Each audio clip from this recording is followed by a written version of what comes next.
ماجده هستم و به کانال من خوش اومدید. من توی کانالم کلی ویدیو آموزش در مورد رنگ افتایی براتون میذارم و الان توی این سری ویدیوها با این سرمانکن عزیز داریم روی کار با ماشین اصلاح در واقع کار میکنیم، یاد میگیریم و بهتون چند مدل دارم همینطوری آموزش میدم. یه ویدیو کامل براتون گذاشتم در مورد اینکه در واقع ماشین اصلاح رو از نزدیک نشون دادم، شونه هاشو توضیح دادم و روش دست گرفتن و کار کردنش رو اینجا میذارم که بتونید برید اون رو ببینید. و بعد یه پلیلیست داریم که این پلیلیست تمام مدل هایی هستش که با ماشین اصلاح میشه. اگر علاقه داشتید میتونید برید پلیلیست رو کامل ببینید. خب ما همینطوری داریم با این کوتاه و کوتاه‌ترش میکنیم. امروز دیگه داریم میریم یواش یواش توی مدل های خیلی به سمت خیلی کوتاه و یکم مثلا مردونه تر، ولی از نظر من اصلا مدل مردونه و زنده وجود نداره. مدل موهای کوتاهی که با ماشین کوتاه و کوتاه‌تر میشه. تو این ویدیو میخوام که با ماشین شماره 4 در واقع شونه شماره 4 که 13 میلیمتر هست موها رو کوتاه بکنم و بیشتر روی فید کار بکنیم. این که چجوری موها رو فید بکنیم بیشتر میگم برای مدل های مردونه استفاده میشه، ولی تو مدل های زنونه پیکس های خیلی کوتاه هم از این تکنیک میتونید استفاده کنید. بیشتر تمرکزمون روی استفاده صحیح از ماشین و شونه های ماشین هستش. ممکنه که بعضی از نکاتی که تو این ویدیو بهتون میگم تکراری باشه اگر ویدیوهای قبل رو دیدید، ولی چون من دارم فرض رو بر این میذارم کسی که داره این ویدیو رو میبینه بار اولشه که در واقع حالا با ما داره آشنا میشه یا اصلا ویدیو اولیه که داره میبینه، میخوام این ویدیو براش مفید باشه، بنابراین ممکنه که یه سری چیزا رو تکراری بگم ولی اشکال نداره، برای شما هم مرور میشه. طرز گرفتن ماشین خودش جای انگشت داره، میذارید ببین خیلی قشنگ و انگشتش هست میره روی دل ماشین و به این صورت میاد از سر بیرون. ببین اوکی. هیچ وقت بالای سر این قسمت قوس سر رو ما کوتاه نمی کنیم مگر مشتری خودش بخواد یا شکل سرش یه جوری باشه که ببینی مجبوری کوتاه بکنی، ولی در حالت نرمال این کار انجام نمیدی. ببین همینو میام بیرون.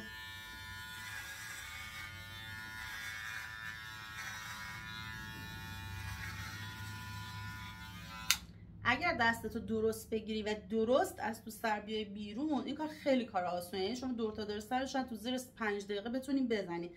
فقط تمرکز کنین روی درست گرفتن دستتون.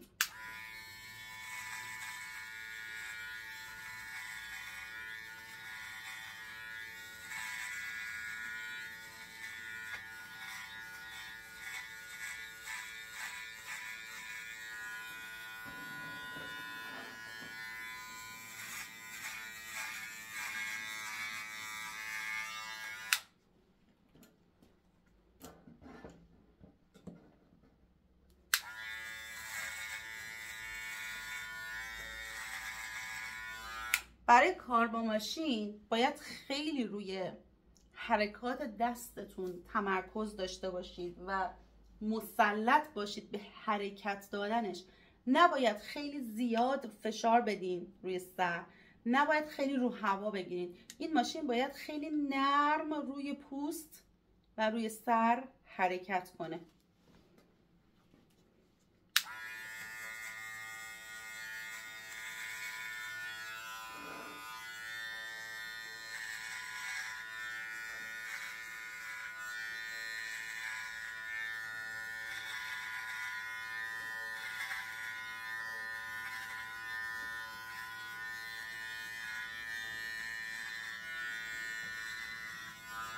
یه چیزی که بیشترین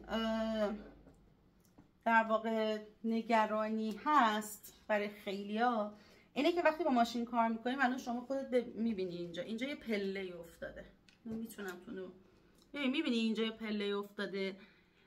اینو نگران نباشین، این پله رو میتونیم با قیچی از بین ببریم. با خود ماشین هم با کار کردن در واقع با تکرارش هم میتونین انجام بدین. کافیه که خیلی آروم ببین آروم از تو سر بیا بیرون.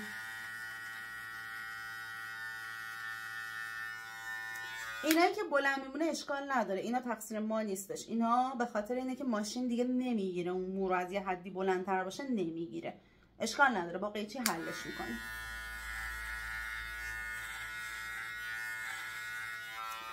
و اصراری هم نداشته باشین که این خطی که از جلو شروع میشه مستقیم بره به پشت.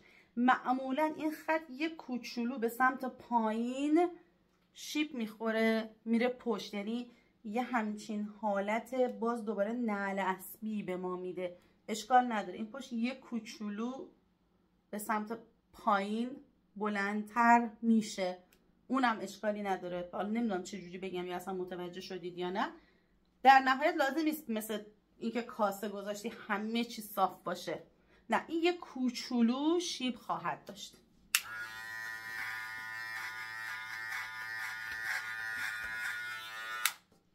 طرف اول رو زدم، طرف دوم رو هم میزنم. با این مو بلندا خدافظی کنیم که دیگه بریم برای مدل.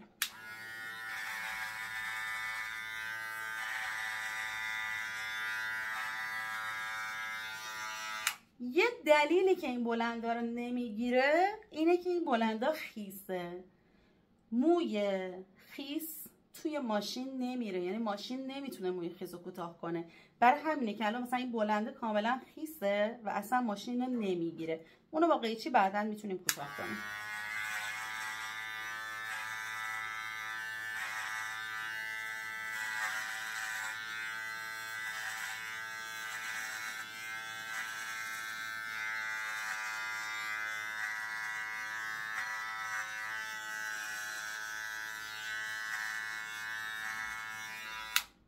من یه بار با دقت بهتون نشون میدم اینو. مو وقتی دارید میزنید نباید روی این قوس بچرخید. اگر روی این قوس بچرخید این قسمت رو خراب میکنید. ما این قسمت رو به صورت گریجویشن یا افزایشی نیاز داریم. ما این بلندی اینجا رو نیاز داریم. بعداً میتونیم روی این کار بکنیم، این بلندی رو یه مقداری نرمترش کنیم، یه کوچولو گردترش کنیم، ولی اصلا از بین نباید بره. بنابراین این شکلی.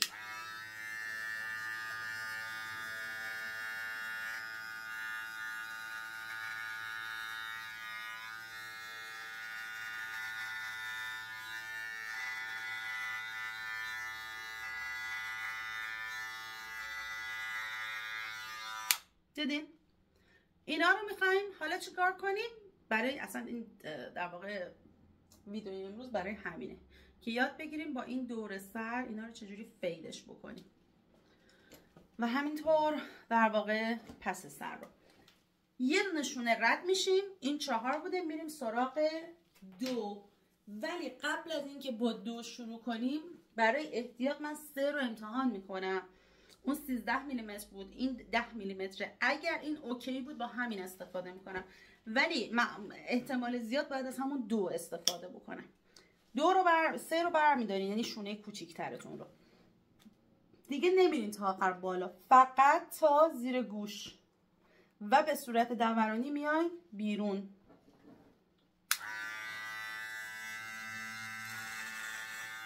ببین خیلی نمیگیره، خیلی کم داره میگیره، در حد مرتب کردم.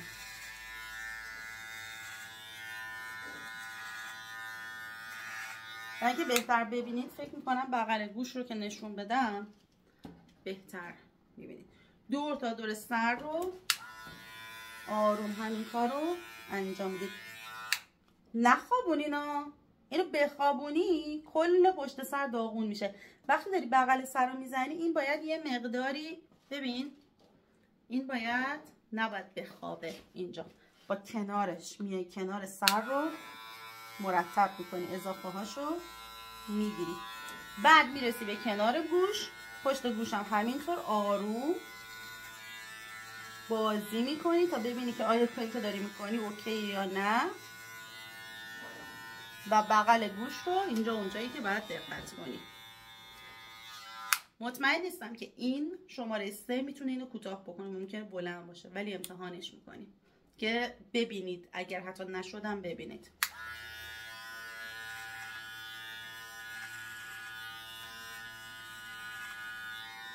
بهتر شد، میبینی یه کوچولو بهتر شد. اینو الان میخوام بگیرم بهتون یاد بدم که این پله، میبینی اینجا یه پله افتاد، من برم کنار، اینجا یه پله افتاد. حالا اینکه این پله این میفته، یکی ممکنه به خاطر این باشه که کلا این موه سیخ سیخ به سمت بیرونه، یکی ممکنه این که دستتو بد گرفتی. اگر مشکل داشت پله افتاد، میتونی بیای یه نگاردتو باز کنی و بعد با همون جایی که پله افتاده آروم بازی کنی، پلت از بین میره، خیلی آروم. ببین به سمت بیرون. حالا من همین کارو میام با شماره 2 انجام میدم، یه پله میندازم، بهتون یاد میدم که چجوری پله رو بگیرید، چجوری درسته که اصلا پله نیفته، چجوری اشتباهه که بعد پله میفته و پله رو باید از بین ببرید. خب بیسمون 4 بود، 3 رو فقط امتحانی زدم که ببینید. درستش اینه که یه دونه میپریم، 2 رو برمیداریم، گاردمون بسته است، میایم آروم بغل سر دورانی میایم بیرون. میبینی؟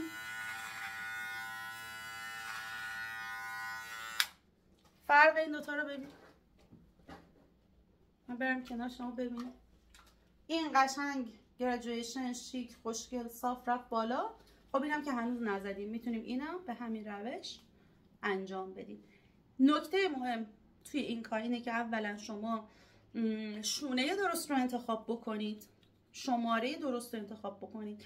نکته دوم اینه که چجوری دستتون رو با ظرافت حرکت بدید. این نیاز به تمرین داره، نیاز به تسلط داره، یه زمان یه کمی طول میکشه ولی یاد میگیرید به مرور. حالا میخوام یکیشو خراب کنم، روش درست رو یاد گرفتم، خراب کنم و بعد بهتون یاد بدم که خب اگه خراب کردم حالا چه کار کنم.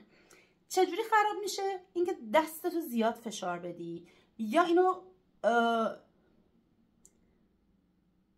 نیاری بیرون. اوکی؟ یعنی اگه اینو نچرخونی اینجا پله میفته، یا زیاد فشار بدی. حالا ببینیم میتونیم مثلا اینو خراب کنیم یا نه.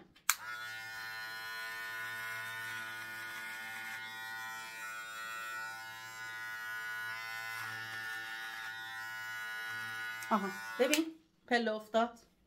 چرا؟ چون هر دوتا کار اشتباه انجام دادم.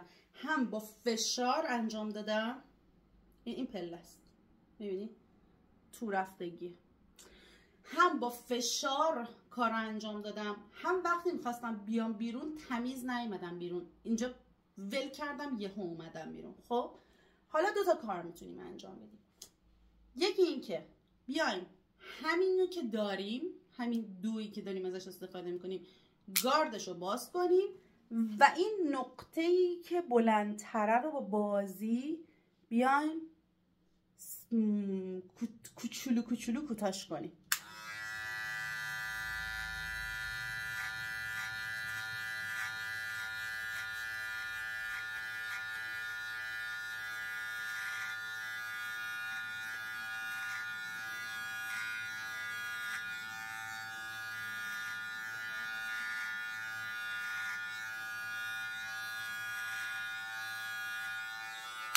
ببین بهتر شد. حالا باز میتونی این ردیف پایین رو یک کوچولوتر با شماره 3 این بر، نه شماره 3، با 3 میلیمتر. ببین 10 بود، 6 بود که بعد با 7 درستش کردیم. الان میریم سراغ شماره 1مون که میشه 3 میلیمتر. گارد رو باز میکنم که بشه 4 میلیمتر که به 6 هم نزدیکتر باشه و باز شروع میکنم به فیک کردن.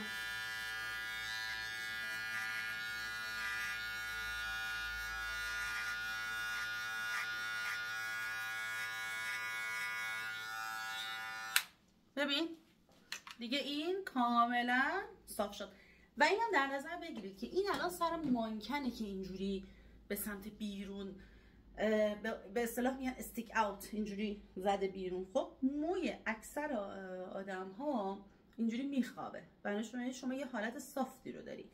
ولی چیزی که اینجا ما باهاش درگیر هستیم اینه که ژن نروژی ها و البته ایژین ها، یعنی سمت چه می‌دونم کره و ژاپن و هنگ کنگ و این حرفا، و خب یه بخشی از نژاد خودمون همیشه این موی استیک اوت رو دارن، همیشه موهاش اصلا همین شکلیه موهاشون. خب اونجا دیگه شما باید اینو کوتاه‌تر کنی. شما با ماشین نمیتونی با کوتاهی نمیتونی نژاد طرف رو عوض کنی. شما مشکل استیک اوت این مو رو نمیتونی حلش کنی. متوجه منظورم میشی؟ یعنی کسی که موهاش استیک اوت، موهایی که اومده بیرون اینجوری سیخ سیخ هست، انتظار معجزه از خودتون نداشته باشید. میتونید قشنگتر و تمیزتر انجام بدید. حالا من میبینم که اوکی این مو استیک اوته، الان هم اینجوری خیلی داره سیخ میشه. شاید مشتری دوست داشته باشه، نداشته باشه، یا نداشته باشه. ما میخوایم راه حلش رو بگیم. راه حلش اینه که میایم اونجا از شماره 4 هم استفاده کردم. این لنت شماره 4 12 میلیمتره، 13 میلیمتره. میام کوتاه‌ترش میکنم که یه مقداری از این سیخ بودن موه کم بکنم، کوتاه‌ترش کنم، مرتب‌تر بشه، اینجوری موها کله مثل مثلث نباشه. میبینید دیگه مثل مثلث. خب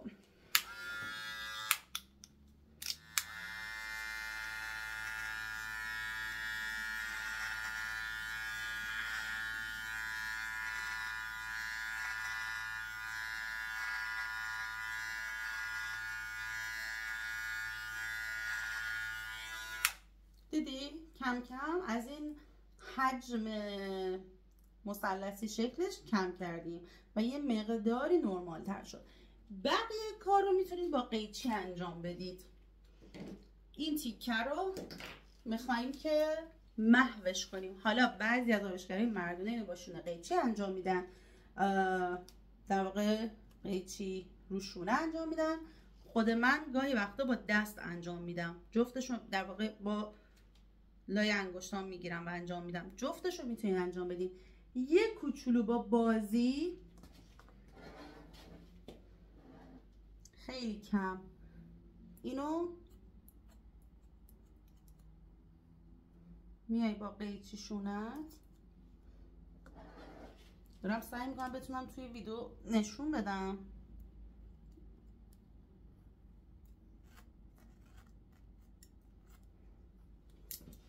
اینم از روبروش، ببین داره هی بهتر میشه که از روبرو هم ببین. خیلی کم، سبک، آروم این اضافه ها رو باش بازی میکنم میره بالا.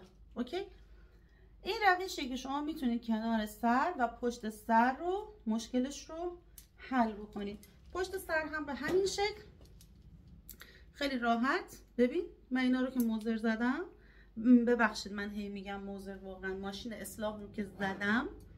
حالا اینجا الگو دارم به همون روشی که قبلا بهتون یاد دادم، به سمت عقب، در واقع 0 درجه.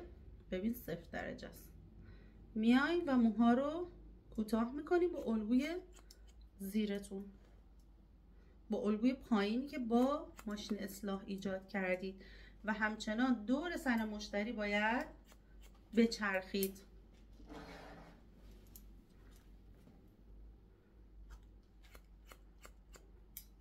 الگوم این آخرین و بلندترین موییه که با ماشین اصلاح زدم.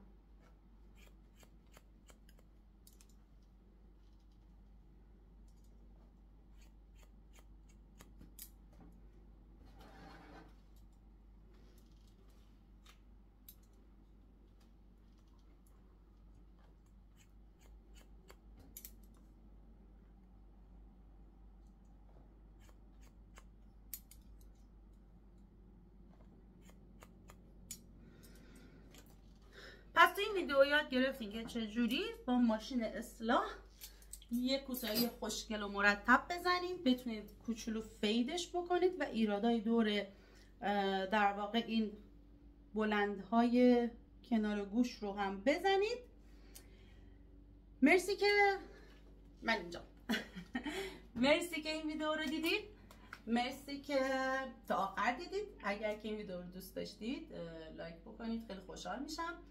اگر کسی رو میشناسید که دیدن این ویدیو بهش کمک میکنه براش بفرستید و اگر سابسکرایب کنید و زنگوله رو هم بزنید، وقتی که من ویدیو جدید بذارم شما میتونید که بیاید ببینید، یعنی براتون نوتیفیکیشن بیاد. مرسی، خدافظ.